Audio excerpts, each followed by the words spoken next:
In precisely 5 days, the first criminal trial of a former American president is set to begin in New York City. And soon after that, a parade of witnesses is expected to take the stand. According to ABC News, several members of Trump's inner circle are expected to testify at his upcoming criminal trial. That list includes Rona Graff, Trump's executive assistant, Madeleine Westerhout, the former director of Trump's Oval Office operations, and Hope Hicks, Trump's former White House senior advisor, who was once considered one of his closest confidants. It is an open question whether or not they will give up the goods on their former boss. But today, Manhattan District Attorney Alvin Bragg appeared to send a strong message to any potential witnesses who may or may not be considering lying for Trump on the witness stand. Allen Weisselberg, the former chief financial officer of the Trump Organization, was sentenced to 5 months in jail after Bragg's office prosecuted him for lying during his testimony in Trump's recent civil fraud case. Weisselberg is 76 years old, and this is his second stint at Rikers Island Jail. He served 3 months behind bars just last year for tax fraud. Joining me now is Jeremy Saland, former assistant district attorney in the Manhattan DA's office trial division and also a New York criminal defense attorney. It's great to see you. To see you. So I mean, it sure seems like a message to throw Allen Weisselberg in jail again at 76. I mean, it was already seen as kind of, a tough move to throw him in jail the first time, a second bid right before the criminal trial begins. Do you read it that way? I see it not as a chilling effect that's going to adversely impact these witnesses to say we shouldn't testify, right, but it's going to be more in terms of a reality check that if you make believe and if you tell a story that isn't true and you misrepresent, we as prosecutors are going to do our homework and hold you accountable. And if we can put Weisselberg, an older gentleman, in custody, you can find yourself there, too. Yeah, right. I mean, and it would suggest come clean or else, right?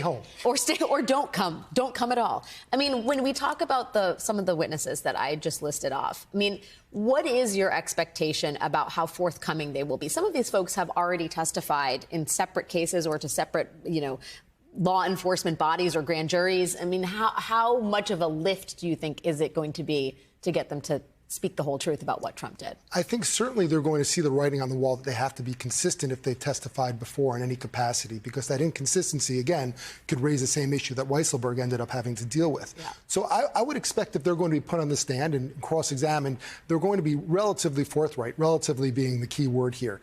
Are they going to not recall certain things? Are they going to maybe sway a little bit? That certainly can happen. But if there is a testimony and there is a history, they're going to stay with that. Otherwise, that exposure can be huge.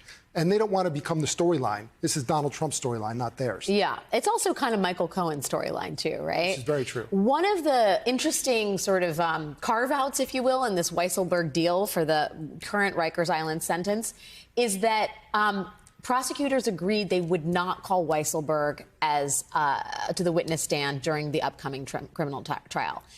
That is interesting to me because the only person who can really directly refute Michael Cohen's testimony in some of the most kind of high stakes, allegedly fraudulent dealings here is Allen Weisselberg, right? Like if there's a defense witness that could undermine Michael Cohen's testimony, it's probably Allen Weisselberg, isn't it? It is, but I think also Michael Cohen undermines Michael Cohen. Yeah, well. Because he is rich with all sorts of material that you can challenge him with, the things that he says, his intent, his motive, his change of story, his own convictions. So there's ample evidence there to challenge him. And if you recall, at one point Trump said you shouldn't even be able to testify, Michael Cohen, because of your history and what you've been found to misrepresent. And that's not how the law works. You can cross-examine him, but you can't preclude him. So, I think there's still going to be ample opportunities, but also the prosecution is not putting this solely on Michael Cohen's shoulders. Yeah. It's beyond Michael Cohen. It's not just the Michael Cohen sort of opportunity. It's beyond him. It's more. Well, you can see already from the list of witnesses that we know about that this is not just going to be Michael Cohen, though he certainly will figure largely in it. It does seem, just reading the tea leaves, which have not been subtle, that Donald Trump does not want this trial to start, right? I think every single day this week, and it's only Wednesday, he has filed a request to stay the trial for some different reason each day, and he has been summarily rejected each and every time. How unusual is that? To have Article 78 in this way is unusual. And Article 78 is it challenging basically the law's the judge's decision, saying it's improper. I'm going to go to a higher court, the appellate court. give it to a judge and say, Judge, this is arbitrary and capricious. It's not based on the law, based on the fact. It's a mistake. And that's what he's trying to say. And he's going to fail, and he's going to fail. And in fact, he has failed. At some point, he has to move forward. The judge is saying this has to go forward. And, I think not to minimize or belittle the former president, but despite his facade and despite his boisterous behavior, he's a frightened little boy. He's really terrified about what potentially could happen to him. And any felony is not what's happening in Washington, D.C. or Florida, but it's a felony and it's real, and he sees Weisselberg. And this is sort of a day of reckoning that he's trying to avoid. Well, yeah, actually, talk about a chilling message. If you're Donald Trump and seeing Alan Weisselberg go back to jail for perjury about the square footage of Donald Trump's apartment, absolutely, a bid at Rikers at the age of 76, that has to send a shiver down Donald Trump's spine. Absolutely. All right, well, perhaps there'll be 2 more requests in the next coming days. We'd love to talk to you. Yeah, watch your clock. If it ends in day. Jeremy, thanks for your time tonight. My pleasure. Great to see you.